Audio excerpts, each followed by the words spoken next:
1997, the year hip-hop went more international. We talking about a big shift and a whole new group of talent exploding onto the scene. Get ready to groove because we're talking about the artists who took hip-hop to a whole new level.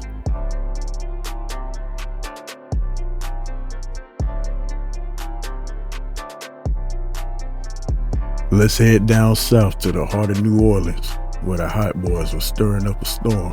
Juvenile, BG, Turk, and the young Lil Wayne out of Cash Money Records. Their debut album, Get It How You Live, hit the streets in '97 and was real and full of southern swagger.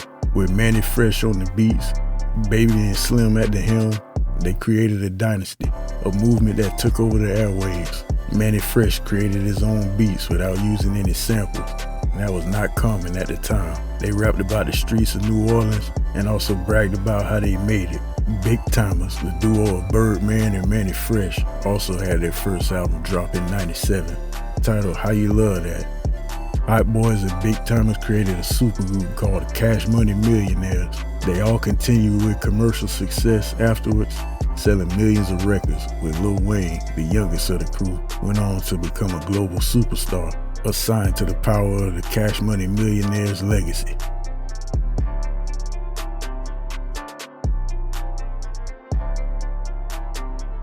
Now let's hop up to the Big Apple, Harlem to be exact, where Mase was about to take the world by storm. Signed to Bad Boy Records, Mase was the epitome of that late '90s New York swagger. His debut album, Harlem World, dropped in '97 and became an instant classic.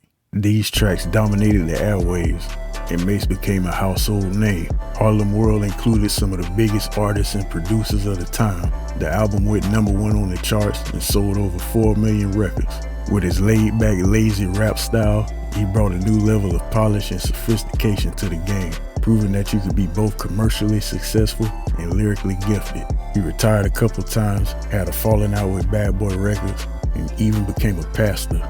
Mase's height of his career may have been short-lived, but his impact on hip-hop is undeniable.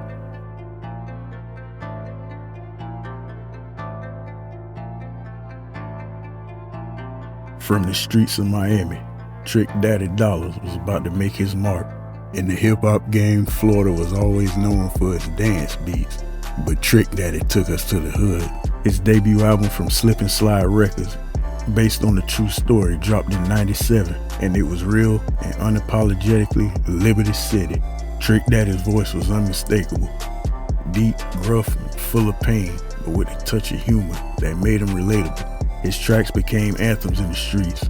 He had the rare ability to take thug anthems and make them commercially successful.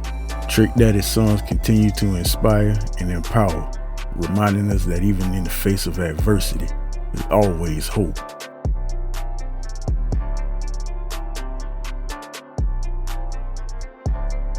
The Fresh Prince himself, after his success with Jazzy Jeff on songs and in television, he dropped his solo album, Big Willie Style, and turned the hip-hop world upside down. Getting Jiggy With It, Miami, Men in Black, these tracks were anthems. He won 2 Grammy Awards for Getting Jiggy With It and MIB. Big Willie Style was about partying and having a good time. Will Smith stayed true to what he always was and didn't try to change his image after becoming a movie star. The album was a massive success, going platinum multiple times over worldwide and solidifying its place in hip-hop history.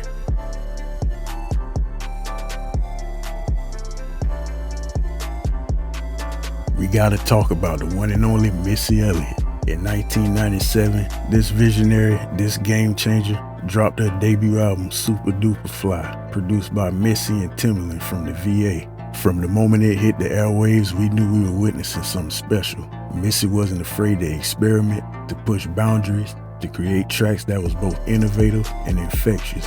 She both sang and rapped on these tracks and also showed off her dancing ability. These songs were anthems of female empowerment.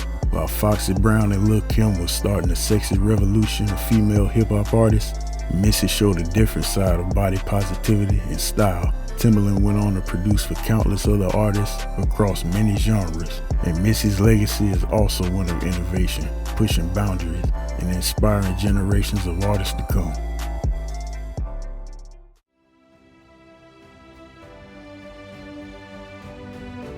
We're about to head down south to the ATL, where a young Lil Jon and the Eastside Boys were about to blow up. In '97, they dropped Get Crunk, Who You With, the album, produced by Lil Jon and DJ Toomp. Lil Jon was a hype man, a party starter, and also a fight starter in the club scene, a master of ceremonies who knew how to get the crowd moving. Their music was high energy, bass heavy, and unapologetically in your face. Lil Jon went on to have a solo career as a featured artist on many hits. Lil Jon's legacy extends beyond hip-hop. He's a successful entrepreneur, a television and movie personality, and a cultural phenomenon.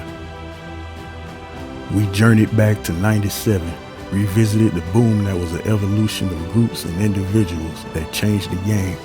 The impact of these artists is still felt today. These pioneers paved the way.